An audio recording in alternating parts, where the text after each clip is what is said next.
Si vous voulez commencer à écrire un roman, vous ne devriez pas commencer à tout de suite écrire. En réalité, il y a 5 grandes étapes que vous devriez suivre si vous voulez aller jusqu'au bout de l'écriture de votre roman. Bien sûr, il y a des auteurs qui arrivent très bien à écrire un livre d'une traite en se mettant tout de suite sur leur papier avec leur crayon ou sur leur ordinateur et qui ne font pas de brouillon au début.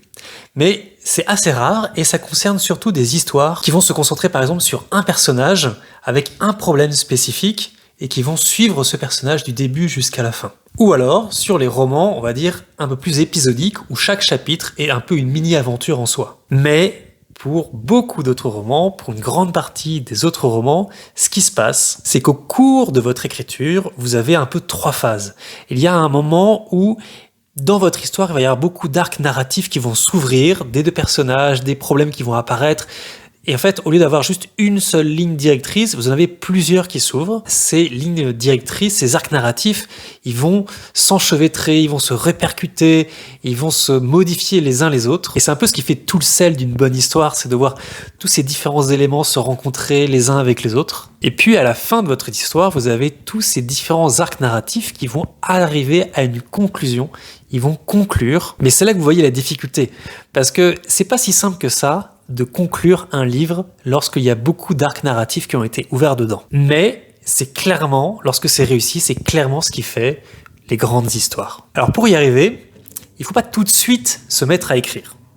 Mais il ne faut pas non plus tout de suite se mettre à structurer son histoire. En fait, il faut suivre 5 grandes étapes. Et si vous suivez ces grandes étapes, vous arriverez à écrire une belle histoire avec plusieurs arcs narratifs qui s'ouvrent, qui s'enchevêtrent et qui se concluent correctement. La première grande étape, c'est de prendre le temps de développer ses idées, de laisser son inspiration faire son travail. C'est le moment où vous avez votre idée d'histoire, où vous imaginez une scène, vous imaginez un personnage, vous imaginez quelques détails sur l'univers de votre récit. Et en fait, là, vous allez laisser votre inspiration travailler, vous allez prendre des notes à chaque fois que vous avez une nouvelle idée, et vous créez comme ça une panoplie de toutes les idées que vous avez pour ce roman. L'étape 2, ça va être à partir de tout ce que vous avez créé grâce à votre inspiration, vous allez en faire du matériel dramatique. Ce matériel dramatique, c'est un peu comme des briques Lego qu'ensuite vous allez assembler pour faire votre histoire.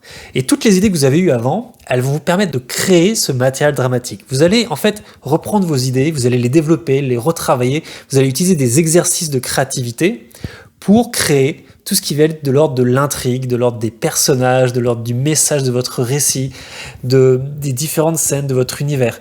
Et là, vous allez vraiment créer tous les éléments dramatiques dont vous avez besoin pour faire une histoire complète. Et vous voyez que ces éléments, ils n'ont pas forcément besoin d'être dans l'ordre du récit. Vous pourrez très bien imaginer une partie de l'intrigue qui se passe vers la fin, et à un autre moment, votre inspiration et vos exercices de créativité, ils vont trouver la partie du début. Et la même chose pour vos personnages. Donc, voyez-le plutôt comme des briques que vous allez construire au cours de l'étape 2. En étape 3, c'est là que toutes ces briques, vous en faites une histoire. Vous allez structurer votre histoire, vous allez en faire un ensemble cohérent. Vous allez lui donner une forme d'histoire qui soit efficace, qui fonctionne bien pour votre lecteur. Ce sera un peu la carte générale de votre histoire ou d'une certaine manière un peu sa structure. Vous voyez, l'étape 3, c'est l'étape de la structuration. Et en étape 4, là, ça va être le moment où vous allez vous mettre à écrire du début à la fin votre histoire, mais en utilisant toute la structure et tout le squelette que vous aurez préalablement fait.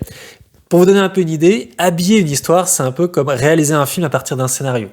Vous allez mettre des images, vous allez donner à votre lecteur de quoi voir, de quoi imaginer, de quoi ressentir votre histoire. Vous allez créer vos dialogues, vous allez vraiment écrire de A à Z votre histoire. Et la partie 5, ça va être le moment, une fois que vous avez fini votre premier jet, ça va être le moment de la réécriture, de la correction, du fignolage de votre histoire après avoir le retour de vos bêta-lecteurs, par exemple. Vous voyez, 5 étapes. L'écriture, c'est pas du tout la première étape, et la structuration, ce n'est pas non plus la première étape. Mais voilà, si vous suivez ces 5 étapes, normalement, vous devriez vous en sortir dans l'écriture de votre roman.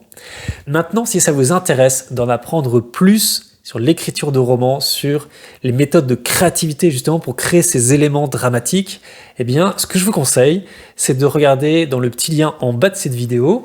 Je vous propose de rejoindre ma liste des mails privés des écrivains dans lequel j'envoie régulièrement des mails justement sur la création d'histoires, sur la narration, sur les méthodes de créativité. Et ça vous aidera sûrement pour écrire un roman qui soit simple, beau, efficace, qui soit formidable. Et ces conseils, ils vont vous être vraiment très efficaces pour la suite de votre écriture. En tout cas, moi je vous retrouve dans une prochaine vidéo. Bonne écriture, à très vite.